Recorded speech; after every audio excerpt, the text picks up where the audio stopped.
des gendarmes ne sont pas venus interpeller Anissé Kane, mon neveu, qui s'appelle Daniel Kane, est passé à la permanence du Manidem afin de récupérer les documents administratifs de Anissé, parce que la famille est en train de faire un état des lieux de ce que nos parents ont laissé pour pouvoir se partager les terres et les biens. Donc, pour cela, chacun devait produire des pièces, sa pièce d'identité, date de naissance. Donc, mon neveu, qui s'appelle Daniel Kane, était chargé de récupérer tous les oncles et tantes, les pièces pour cela.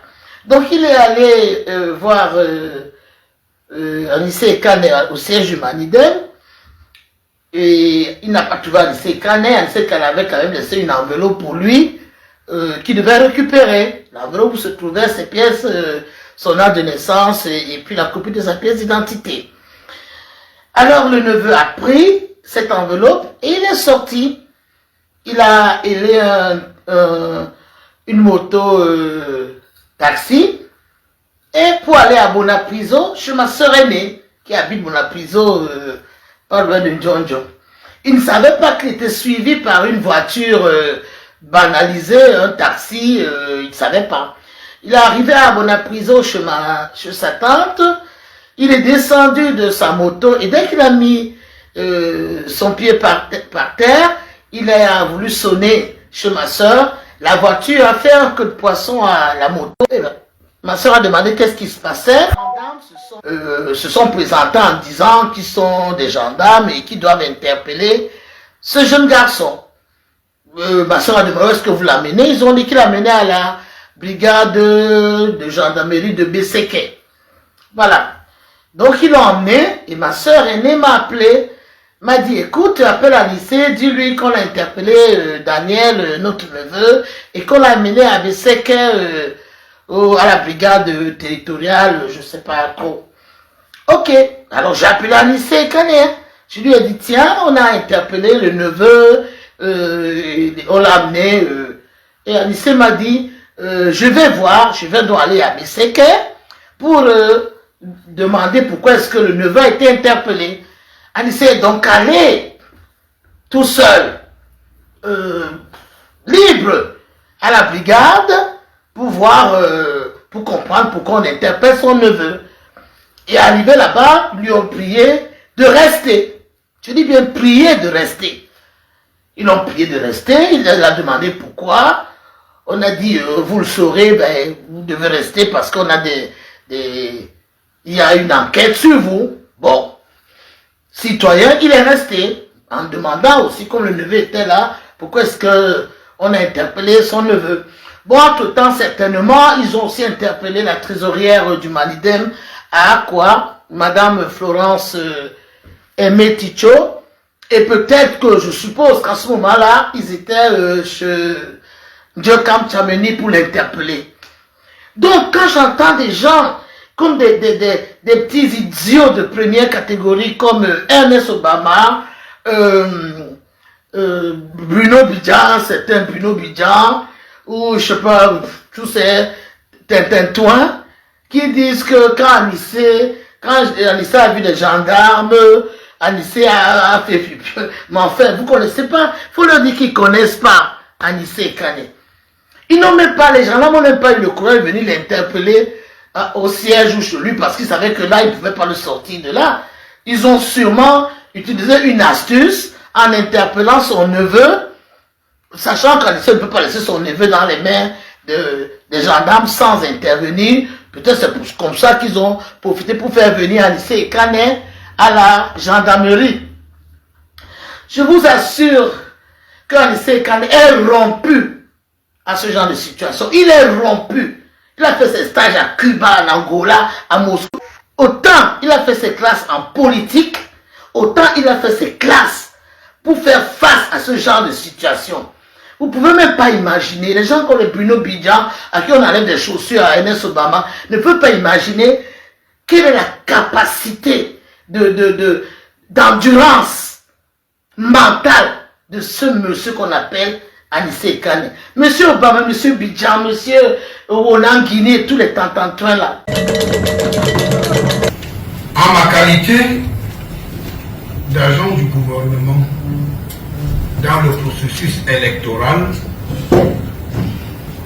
je vous ai convié une fois de plus ce samedi 25 octobre 2025 pour vous entretenir sur certains faits de nature à porter gravement atteinte à la sécurité de notre pays au moment où l'on s'achemine vers la proclamation des résultats de l'élection du président de la République du 12 octobre 2025.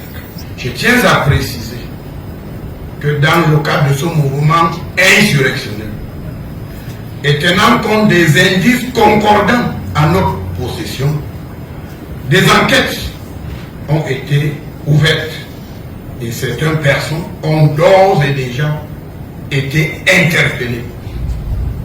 D'autres sont activement recherchées et répondront de leurs actes devant les juridictions compétentes.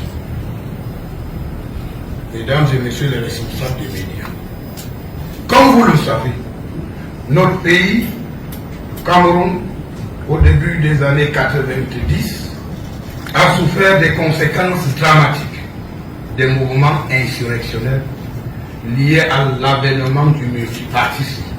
Bien plus, depuis 2016, les régions du nord-ouest et du sud-ouest sont confrontées à une crise sécuritaire qui continue d'affecter les populations de ces régions.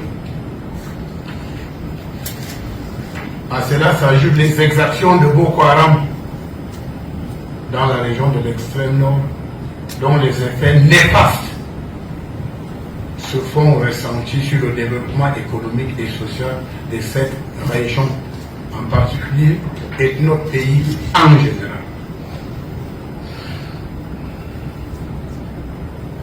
Le Cameroun, notre beau pays, ne peut donc pas s'offrir le luxe d'une nouvelle crise sécuritaire qui aggraverait les souffrances de nos compatriotes et compromettrait la mise en œuvre de la politique de développement de notre pays, telle que définie par le chef de l'État, son Excellence, M. Paul Biya. Les appels à manifester lancés par certains hommes politiques à l'ambition dévorante créent incontestablement les conditions d'une crise sécuritaire et participent à la mise en œuvre du projet insurrectionnel précédemment évoqué. Je tiens à rappeler qu'en ma qualité de ministre en charge des libertés, que le droit de manifester est garanti par les lois et règlements en vigueur dans notre pays. Mais comme dans toutes les démocraties, l'exercice de cette liberté est encadré et soumis au respect de certaines conditions, telles que l'autorisation préalable des autorités compétentes, les précisions sur le but de la manifestation et les itinéraires à emprunter par les manifestants, l'identification des organisateurs à l'effet d'établir les responsabilités en cas de dérive. Par conséquent, une manifestation qui ne respecte pas ces exigences est illégale et les personnes qui l'ont initiée devront répondre de leurs actes conformément à la loi.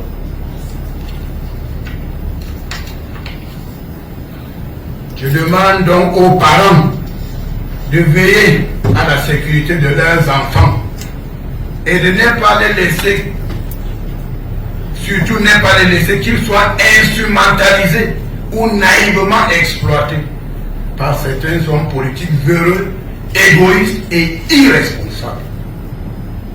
J'exhorte ces derniers à ne pas se servir de nos enfants pour assouvir leurs desseins funestes. Je demande à nos compatriotes de la diaspora qui, pour certains, essayent de déstabiliser le Cameroun et de le mettre à feu et à sang à travers des publications séditieuses sur les réseaux sociaux, de se ressaisir. Il est encore temps de prendre le bon chemin avant qu'il ne soit tard. Je voudrais ici encourager les leaders d'opinion, les chefs traditionnels, les autorités religieuses et les différentes composantes de la nation, où qu'ils soient, à se mobiliser comme un seul homme pour promouvoir la paix et la stabilité de notre pays. Nous savons pouvoir compter sur la maturité démocratique du peuple camerounais et son attachement viscéral à la paix et au vivre ensemble si cher au président de la République, père de la nation, chef de l'État, son Excellence M. Paul Biya.